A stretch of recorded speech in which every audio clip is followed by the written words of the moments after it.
Good morning, everyone. I am Nancy Quinn, and I am here with my virtual CFO, Megan Dahle. Good morning, Megan. Good morning, Nancy. How are you? I'm good. I think I'm a little better than you this morning. We had a little pre-chat, but we are here anyway, making sure. There's nothing better than being on the mend, though, right?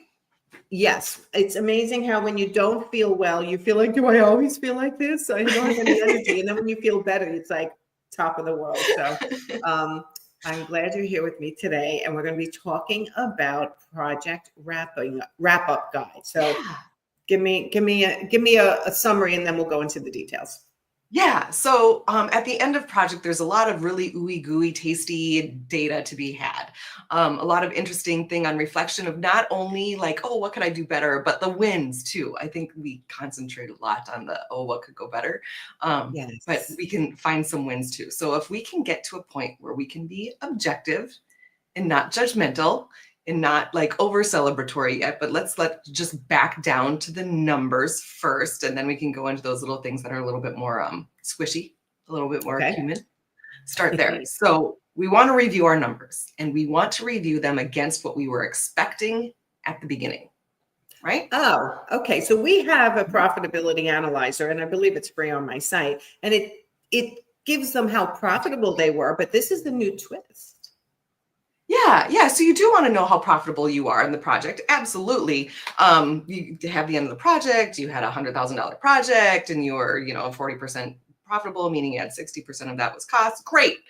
We know that. But was that what you were expecting at the beginning? Maybe not. I don't know. Mm-hmm. And also, like, let's dig down into the hours as well. Like, you went into a project, and I love your tool that helps you estimate the number of hours. And there's going to be individual like things that shift. So many of my clients who don't use your tool, who are kind of new to the world of interior design, they way underestimate their hours by a factor of 3 times. They'll think a project is going to be 60 hours and it's more like 180. So that's why they're always on their couch at night watching TV doing their projects and all of the other things. Yep. So we want to review your hours as well. And if you're finding that there's a big difference between the number of hours that you estimated and the number of hours that you actually worked, we wanted to dig into that. And that's kind of going to be the theme through here, is that you dig in when there is something different, right? I get the question a lot of like, what should I be looking at? What number should I do? Yes. The unexpected places is where, when something happens that was unexpected from the beginning or from the middle, when you made shifts, whenever, like when something is, that's when we look. So you don't have to be overwhelmed by all the numbers all the time.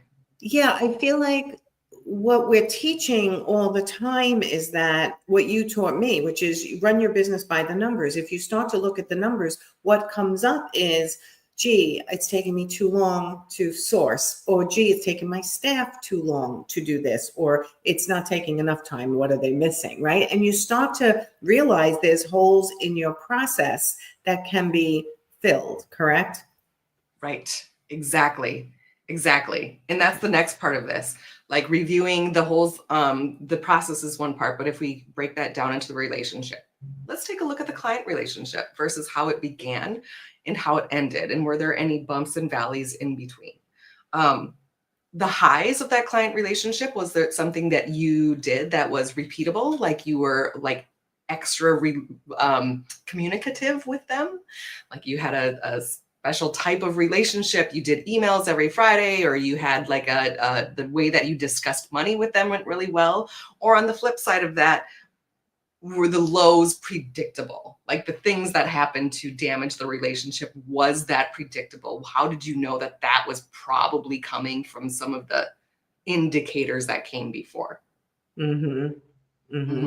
Yeah. So you're saying not just analyzing the numbers, which is like a profitability analysis. You're also saying analyze it against what you expected to happen, what actually happened, and then see throughout the process what improvements you could make to make that go better, smoother, more successful in the client's eyes, perhaps, and in your eyes. Exactly. Exactly. And when you're, reviewing those highs and lows with that client and you're like, oh, that kind of always happens that way. Even if you were to come to the client at the beginning of the project and say, hey, when we get about 75% through this, you're going to get a little frustrated. You're going to get kind of frustrated because things are going to feel like they're dragging along. I'm going to tell you this right now. This is going to be an 8-month project. And you're going to hear 8-month project and you're going to be like, 8 months? It won't take that long. Right? You're already telling yourself that story of, oh, my project isn't going to be that hard. It's not going to take the 8 months. And you're going to get to month 7 and you're going to want this thing to be done. And I get that and I understand that. But remember, we're installing art into your home and you're going to be so happy with it. So stick with me. Stick with me. Yes. I feel like it's very important for the designer to communicate the ups and downs of a job, especially, let's say, like a kitchen or bathroom renovation, where the client's not going to have their kitchen for how many, a week or two sometimes, and they're working off of a hot plate in their bathroom sink. Like, these are the times where the designer can get really better at communicating. Some designers give a little gift at that time. Here's a gift certificate to go out to dinner just to ease the pain. And a lot of designers in their welcome packet will give that flow of the particular job they are quoting out, saying this is when it's going to get difficult, when we hit this stage. So just beware. And I'm aware of it, and we'll make it as smooth as possible. Yeah. I had a physician's assistant try to give me an IV yesterday when I was extremely dehydrated. He's like, okay, you're dehydrated. This is going to be a little bit hard. He was digging around in there for like 2 minutes before he gave up and tried another rain and was digging around. But he talked me through it the whole time. So I wasn't like, I'm freaking out or anything like that. So even though it was painful, I knew it was coming. I hate that. I knew it was better. Yeah, no, it's true. The doctors who don't tell you and just poke you and think, it's better for you to, it shows you, it's always better to communicate so someone knows what's going on. It calms them for the most part.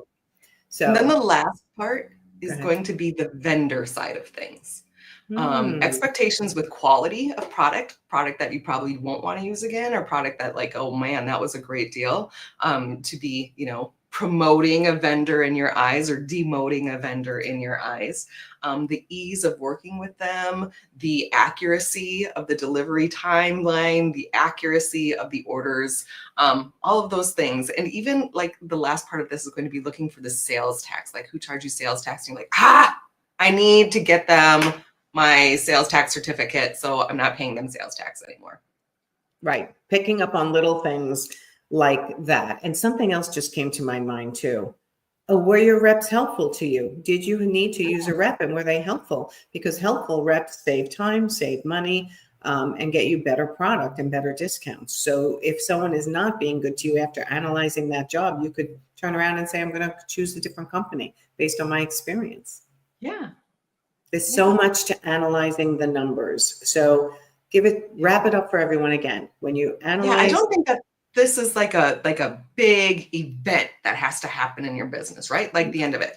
We're just going to compare expectations with the reality and see where it doesn't match and dig into that of, is there something I should change here, or was this an anomaly? It's imperative for everyone to do that. And in our academy, mostly my elite group has a staff, right? So they are then meeting with their staff to do this little recap meeting too. Let's talk about Mrs. Smith. How did everyone think that job went? How did the owner of the company, the lead interior designer, think it went? And they do that little half an hour recap. And I think that adding a couple of things that you mentioned in there to discuss will really make a huge difference in their businesses. Yes.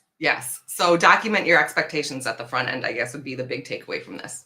Okay. Document your expectations of how you think this job should go. And then when it's done, analyze how it actually went and make adjustments. Hours, money, relationships, vendors.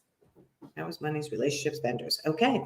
Excellent. All right, Megan, tell everyone what you can do for them and how to find you. Yeah, come on over to megandahle.com, and I help people really understand their numbers without learning accounting. Because accounting honestly doesn't give you the full picture. So if you can understand your numbers so you can see the function of your business through the numbers without being overwhelmed, you're going to feel really powerful. Yeah, definitely. All right, everyone, go over to megandahle.com. Check out everything Megan has to offer. Get a spot on her calendar if you're struggling with understanding your numbers. She's the best. I get on her calendar every time I start struggling with my numbers. I'm like, wait a minute, what am I doing wrong? What do I need to know? Because there's always more learning to do. We never stop. So thank you, Megan. You're so welcome, Nancy. You're right. We'll see everybody soon. Bye, everyone.